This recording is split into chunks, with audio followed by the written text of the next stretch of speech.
What you've seen right now is handheld 4K 60fps HDR video with a 100-degree field of view using a selfie camera and a built-in microphone on a compact mid-range smartphone. This is the OPPO Reno15 Pro, a 6.32-inch phone that proves all you need for on-the-go professional content creation is a phone smaller than the size of your hand and nothing else attached to it. It starts at €800 and includes everything in the box: the phone, a hard shell case, a charging cable, and an 80-watt charging block. Because yes, it can charge at 80 watts, but what's even more important is that it packs in a massive 6,200 mAh battery, which is one of the largest that I've ever seen in such a compact smartphone.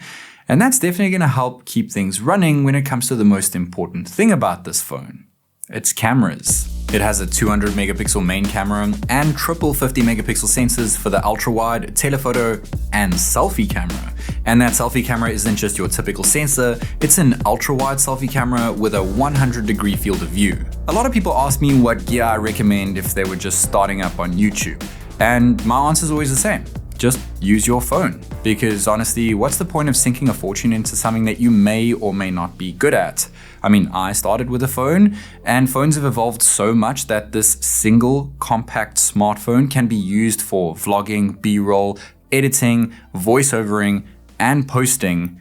And that's exactly what OPPO are trying to do here. So this is selfie portrait video at 0.6 times, which is 18 millimeters in terms of focal length and a 100-degree field of view, which means there is absolutely no need for a selfie stick. You just need your arm and your hand and you're pretty much good to go. We're currently at Harbour Island here in Gordons Bay, Cape Town. We're gonna keep this a bit of a vlog style. It looks pretty good. We're gonna be jumping from spot to spot here at Harbour Island to try see what this thing is actually capable of. Selfie cameras are becoming a huge deal right now, especially because of how many people want to vlog on the go. So let's start with field of view. Most phones use a 0.8x selfie, which usually makes your face look wider than it actually is.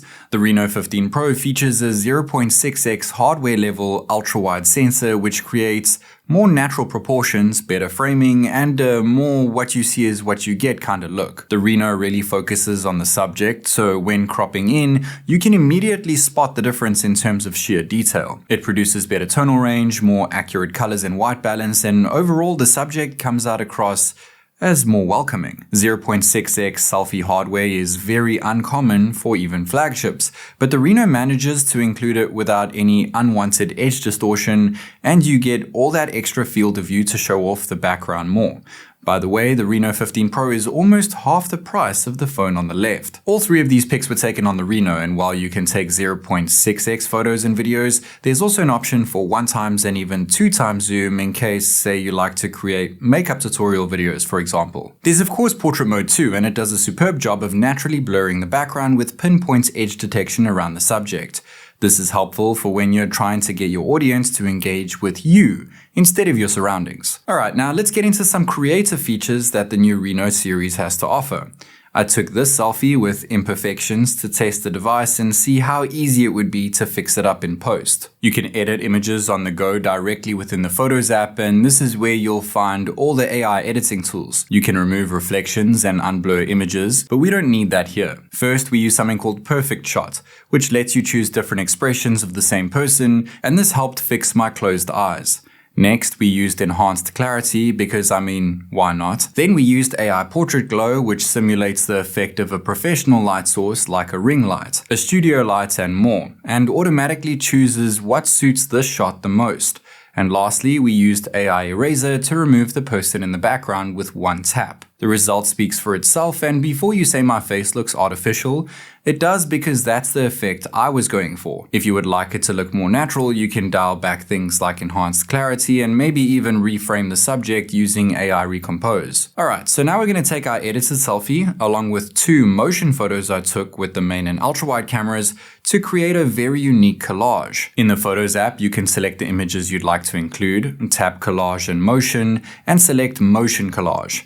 Shift images around, create a pop-out of the subject to add depth, adjust that, create and adjust borders and frames, and there you go. You now have a motion photo collage which will play back when you hold down on the photo. This can be saved as a motion photo, a static image, or even a video, and I mean, how unique would this look on your Instagram grid? It's more than just a few photos strung together. It's a story. Speaking of motion photos, sometimes I feel like playback is just a bit too quick when you hold down on the snap. OPPO addresses this with a way to edit the motion within your motion photos, and one of the features is slow motion, which is awesome. It really brings motion photos like this to life.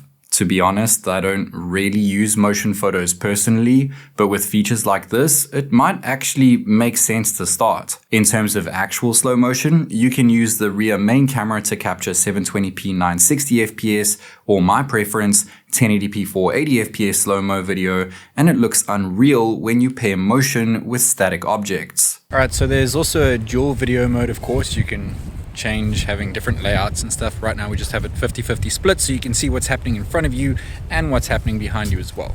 And then there's also seamless video switching between the front and rear cameras without having to stop the video. So like right now I'm recording selfie video, and then I'll hit the switch button, and now we're recording back video, and there shouldn't have been any black screen there or any stutter. It works nice and seamlessly. And the nice thing is that you can do this at 4K 60 fps, and this really helps when editing in post. Speaking of editing, the Reno15 series offers a new video editing 2.0 feature found directly within the default Photos app. It's simple to use and is extremely smooth and fluid thanks to the high-performing chipset found inside the Reno15 Pro. And the last thing I want to show you guys about the selfie camera during the day are the group shots, but I'm not here with a group, so we're going to have to find some volunteers. The OPPO just offers so much more field of view, a lot less distortion, and faces retain proper proportions, just like I mentioned earlier. And unlike most selfie cameras, the autofocus on the Reno15 Pro lets you decide if you want a shallow or large depth of field. Okay, now let's focus on the rest of the cameras. Every single sensor on the Reno15 Pro can record 4K 60 fps HDR video, and every sensor can also use ultra steady video.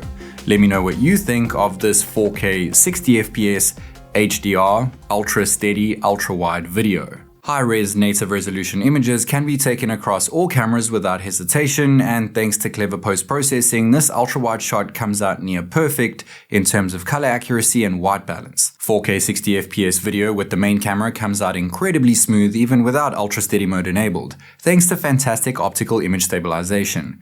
Detail is also on point thanks to the impressive Samsung HP5 sensor being used. And even in high-res mode, the 200 megapixel result comes out looking very much flagship level, and it took just a split second to capture it. And then there's the telephoto sensor, which is also backed by fantastic optical image stabilization, offers loads of detail, and I was very surprised to see how smooth panning came out. Native resolution telephoto shots also come out looking great at 3.5 times optical zoom, and just like the rest of the sensors, color reproduction is very good, so there's a nice sense of consistency when flicking between all the sensors. The telephoto also offers 7 times lossless zoom as well as AI telescope zoom, which helps retain clarity all the way up to 120 times zoom. That's flagship zoom level, by the way. Telephoto video is also perfect for taking close-up portraits without the need for an artificial portrait mode, since the wide aperture of the sensor already creates a nice shallow depth of field, leaving us with a soft natural background blur. The dedicated portrait photo mode is useful when using the main sensor though, and provides a very good depth of field at 2 times lossless zoom when using the main camera. But that telephoto portrait is just incredible. Things also get pretty interesting at night when using the selfie camera to record video. So you get the normal screen flash, which is just set to standard white light at the moment, but you can actually change it to a whole bunch of different colors. So there's pink, blue, orange, and there's even like a color spectrum wheel, so you can pick and choose your favorite color for a bit of a different look and a different atmosphere. And this can of course also be done when taking photos. It's worth mentioning that this can also help counter incorrect color or white balance, like maybe using a yellow flash to counter an office-like environment. In general, even with the flash disabled, selfies at night are, well, more flagship level than flagship level. I'm not sure if you'd be able to get a better selfie in such a dim-lit situation on pretty much any other phone. The Reno15 series also makes use of dual rear flashes, which starts off with a quick pre-flash followed by a short, more powerful main flash, just like we see from professional cameras. This results in bright, subject-focused, full-depth photos for a bit of a retro look. But naturally, a flash can affect tonal range, so thankfully we can counter this with AI Portrait Glow straight from the Photos app. This makes a huge difference and only took me a few seconds to do. I couldn't believe how good telephoto video came out at night, and the same goes with portrait photos when using the main and telephoto sensors. Again, tonal range is consistent and detail is stacked. The telephoto also does a great job with long range at night, and AI once again helps retain as much detail as possible at the max 120 times zoom. You gotta admit, it's pretty impressive that you can still read this text at 120 times in such a dark scene. Ultra-wide video comes out better than I expected at night. So many phones suffer from focus breathing at night, but this mid-range device keeps things quite consistent. Taking an ultra-wide photo at night came out looking very cinematic thanks to the overcast evening we had, and aside from some subtle lens flare, the main camera produces some very well-balanced video at night. Photos come out looking even better when using the main camera. Light noise is handled nicely, and white balance, contrast, and detail is all very accurate. You know how flagships are usually defined by one standout flagship pillar? The Reno15 Pro has so much going on for it on a flagship level, which we'll get to in a sec, but I feel like its one main pillar is content creation. This compact device can capture such good quality content for you to post across your socials, so think of this as more of a tool than just a typical smartphone. And this tool has an even more affordable brother, the standard OPPO Reno15 5G. It too includes everything in its box and has the exact same selfie and telephoto cameras as the Pro, but its main and ultra-wide cameras are a bit dialed back. It produces great photos with its ultra-wide and main sensors, but naturally the Pro is quite a bit better. It has a slightly larger battery than the Pro, but it has a slightly larger display which doesn't get quite as bright, and its chipset isn't as powerful. It starts at €200 less than the Pro model and comes in Twilight Blue, Aurora Blue, or Aurora White. So if you'd like to save some cash and you're okay with a few cutbacks, which I just mentioned, then the standard Reno15 5G is a solid choice.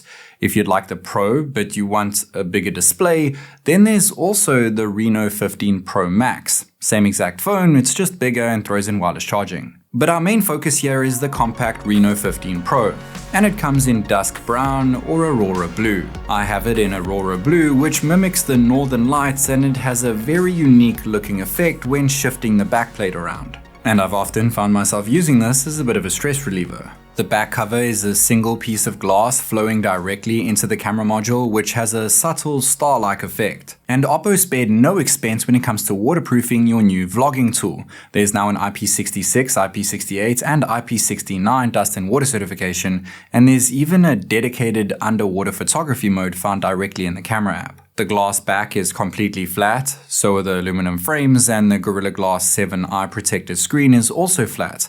And I wouldn't have it any other way. There's a full screen always on display and under display fingerprint sensor, and the bezels wrapping around the screen are extremely thin. The AMOLED display itself is just 6.32 inches, making it a very compact and comfortable phone to hold. It's a 10-bit panel with 460 pixels per inch, a 120Hz refresh rate, and a peak brightness of 3600 nits. There's of course NFC as well as dual SIM 5G, but we also get eSIM support, which is a must for travelers such as myself.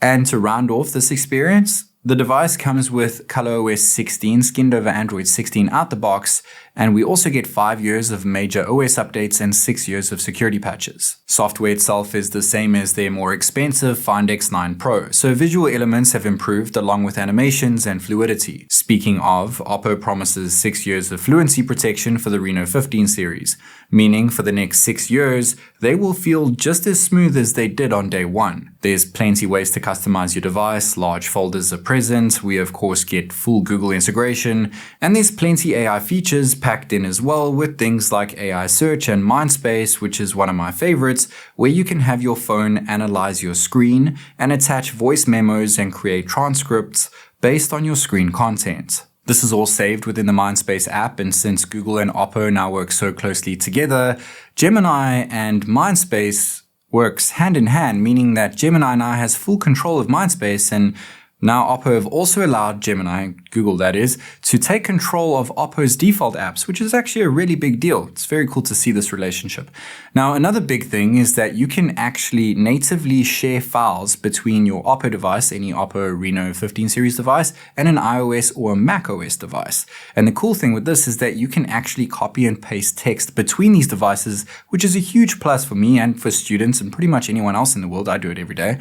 And another big deal is that you can remote control your PC, even a Mac OS PC, with your phone. A true user experience is only as good as the power behind the scenes, and the Reno15 Pro packs in quite a punch with LPDDR5X RAM, UFS 3.1 storage, vapor chamber cooling, and of course a flagship level 4nm run MediaTek Dimensity 8450 chipset.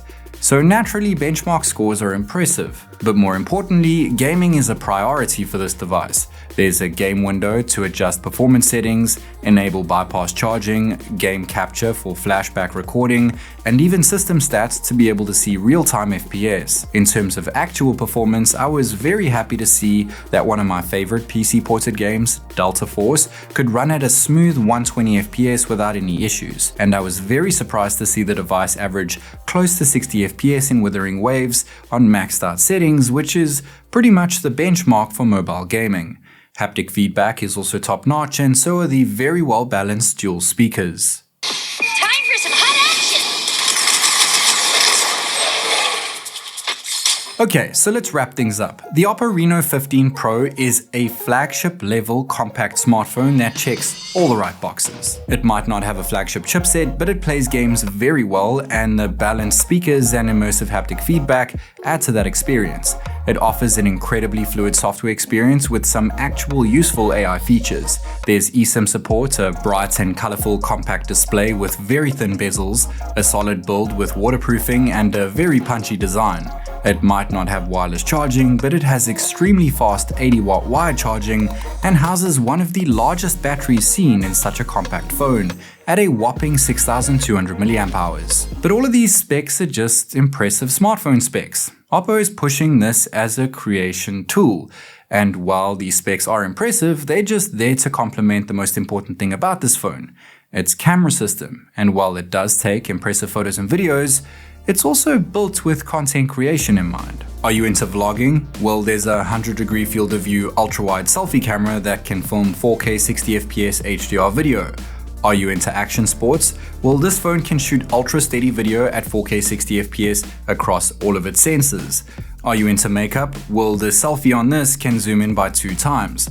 Are you still learning the ropes of photo and video editing? Well, this phone has you covered from AI photo editing, motion photo collage editing, and even on-the-go video editing. It might skip out on a couple flagship things here and there, but this phone takes better photos and videos than most flagship phones I've tested, well above its price point. And while its photo and video results are very impressive, it's more about how creative you can be before you hit upload. As always, this is TechNick, and I'll catch you in the next one.